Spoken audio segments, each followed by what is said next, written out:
Hello students, आज हम सीखेंगे रासायनिक सूत्र किस प्रकार से लिखे जाते हैं। क्लास 9 पार्ट परमाणु और अणु पार्ट 3 और पार्ट भी उसका 3rd।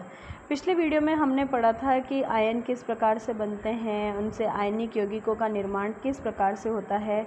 अब हम जो आयनिक यौगिक या जो विभिन्न प्रकार के यौगिक बनते हैं उनके हम रासायनिक सूत्र किस प्रकार से लिखते हैं, उन चीज़ों को लिखने के लिए हम क्या नियम यूज़ करते हैं उसके बारे में पढ़ेंगे। हमें पता है कि किसी भी यौगिक का जब हम जो रासायनिक सूत्र होता है उससे हमें उसके बारे में प्रतीकात्मक रूप में हमको पता चलता है कि उसके अंदर कौन कौन से तत्व, यौगिक, धातु, अधातु इत्यादि उसके अंदर मिले जाते हैं। इसलिए अलग अलग जो यौगिक होते हैं उनके रासायनिक सूत्र हम जो हमने आयन और पहले पढ़े उन सब के सूत्रों के द्वारा हम आसानी से उनको लिख सकते हैं। उन यौगिकों के सूत्र बनाने के लिए सबसे पहले हमें उनकी संयोजन क्षमता ज्ञात होनी चाहिए। संयोजन क्षमता यानी उनकी जो संयोजकता होती है वो हमें पता होनी चाहिए। संयोजकता क्या होती है?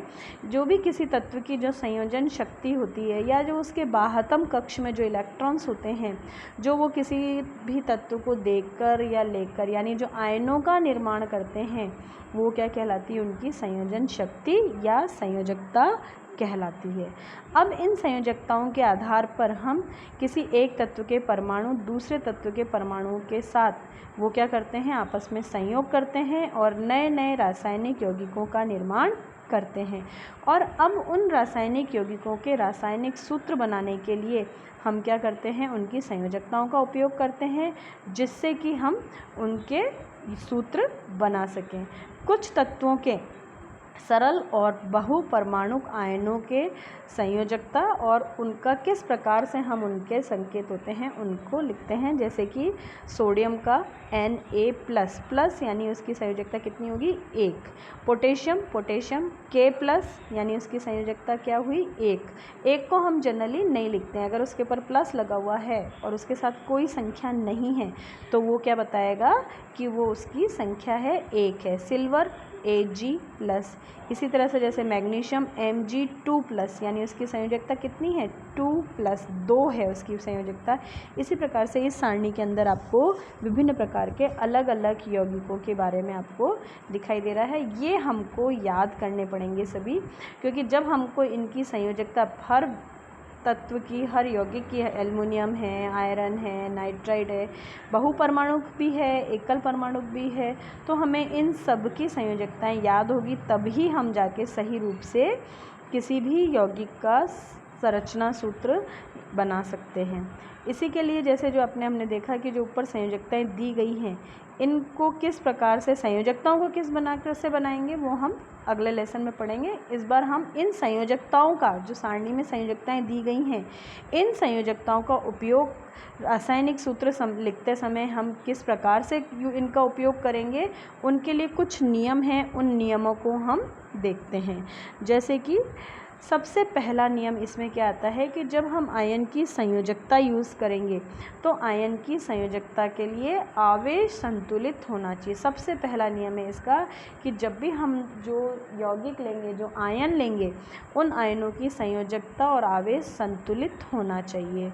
दूसरी बात, जब एक यौगिक किसी धातु और अधातु के संयोग से निर्मित होता है, यह हमें पता है, तो धातु के नाम और उसके जब प्रतीकों को हम लिखेंगे तो हमें ध्यान रखना पड़ेगा कि जैसे कि कैल्शियम ऑक्साइड है तो कैल्शियम ऑक्साइड में उसका प्रतीक क्या आएगा? Ca ऑक्साइड का O। तो हमें चूँकि इसमें धातु और अधातु दोनों हैं तो जो धातु होते हैं उनको हम पहले बाईं ओर लिखते हैं और जो अधातु होते हैं उनको दाईं ओर लिखते हैं। यानी जैसे कि कैल्शियम है तो वो किस ओर आया? बाईं ओर Ca, और जो अधातु है ऑक्सीजन वो कहाँ आया? दाईं ओर, यानी कि बाद में। इसको एक सिंपल और तरीके से हम याद रख सकते हैं कि जो धनायन होगा वो पहले आएगा और जो ऋणायन होगा वो हमेशा कहाँ आएगा? बाद में आएगा। इसके बाद नया एक और नियम आता है कि जब हम बहुपरमाणुक आयनों का निर्माण करेंगे तो हम उनकी संख्या को दर्शाने के लिए आयनों को कोष्ठक में लिखेंगे और आयन की संख्या को कोष्ठक के बाहर लिखते हैं। जैसे मैग्नीशियम हाइड्रोक्साइड MgOH2 यानी MgOH, क्योंकि पूरा दोनों बहुपरमाणुक आयन है तो उसकी संयोजकता हम कहाँ लिखेंगे? बाहर लिखेंगे। अगर बहुपरमाणुक आयन की संख्या 1 हो तो हम उसको संख्या को नहीं भी लिखेंगे, क्योंकि 1 का मतलब पूरा ही होगा, तो हम उसको कोष्ठक के बाहर लिखने की आवश्यकता नहीं होगी। जैसे कि NaOH, क्योंकि OH की संख्या 1 ही है इसलिए हम डायरेक्ट क्या लिख सकते हैं? NaOH यानी सोडियम हाइड्रोक्साइड। अब इसी प्रकार से इन नियमों का प्रयोग करके हम कुछ सरल यौगिकों के सूत्र बनाते हैं। जैसे कि नीचे दे रखे हैं, अपन बनाते हैं कि किस प्रकार यौगिकों के आणविक सूत्र लिखते समय जो अपन ने नियम पहले लिखे उन नियमों का किस प्रकार से प्रयोग करते हैं। तो सबसे पहले हम क्या करेंगे, जैसे कि हमको हाइड्रोजन क्लोराइड का सूत्र बनाना है तो सबसे पहले हम उनके प्रतीक लिखेंगे। प्रतीक लिखने के बाद हम उनकी संयोजकता लिखेंगे। जैसे कि हाइड्रोजन क्लोराइड, तो उसका प्रतीक क्या है? हाइड्रोजन का H और क्लोराइड का Cl। फिर उसके बाद उनकी क्या है संयोजकता? हाइड्रोजन की संयोजकता है 1 और क्लोरीन की है 1, क्लोरीन की -1 और हाइड्रोजन की +1। अब हम इनके अंदर दोनों में क्या करेंगे? क्रॉस गुणा वज्र गुणन करेंगे, यानी हाइड्रोजन की संयोजकता को क्लोरीन की संयोजकता के साथ और क्लोरीन की संयोजकता को हाइड्रोजन की संयोजकता के साथ लिखेंगे। दोनों की संयोजकता चूँकि एक एक ही है तो इनका सूत्र क्या बन जाएगा? HCl। H के नीचे भी एक आएगा, Cl के नीचे भी एक, चूँकि एक ही है इसलिए हम एक नहीं लिखते हैं और पूरा सूत्र क्या बन जाएगा? HCl। हमेशा हमको ध्यान रखना है कि जो धनात्मक आयन होगा वो हमेशा आगे की ओर ही आएगा। इसी प्रकार से दूसरा एक और अपन बना के देखते हैं, हाइड्रोजन सल्फाइड। हाइड्रोजन सल्फाइड में हमें पता है हाइड्रोजन का प्रतीक क्या है? H, सल्फाइड का सूत्र क्या है? S। हाइड्रोजन की संयोजकता कितनी है? +1। सल्फाइड की संयोजकता कितनी है? -2। अब इन दोनों को जब हम क्रॉस गुणा करेंगे कि हाइड्रोजन की संयोजकता का सल्फाइड की संयोजकता से और सल्फाइड की संयोजकता का हाइड्रोजन की सल्फाइड से, ऐसा क्यों करते हैं? ताकि दोनों का क्या हो जाए? बराबर संयोजकता हो जाए।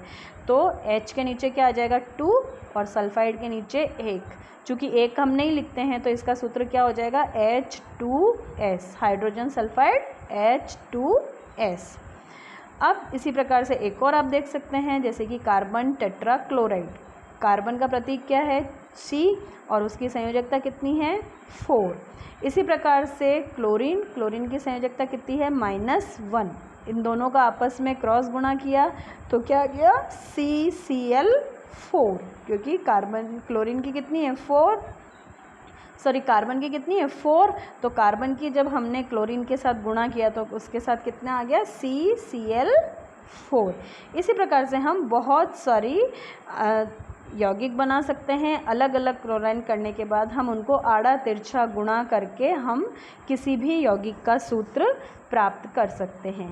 इसी प्रकार से आप एल्युमिनियम ऑक्साइड, कैल्शियम ऑक्साइड, इनके रासायनिक अणुसूत्र आप प्राप्त कर सकते हैं। अब हम कुछ उदाहरण देखते हैं बहुपरमाणुक आयन वाले यौगिकों के अणुसूत्र अपन निकालते हैं।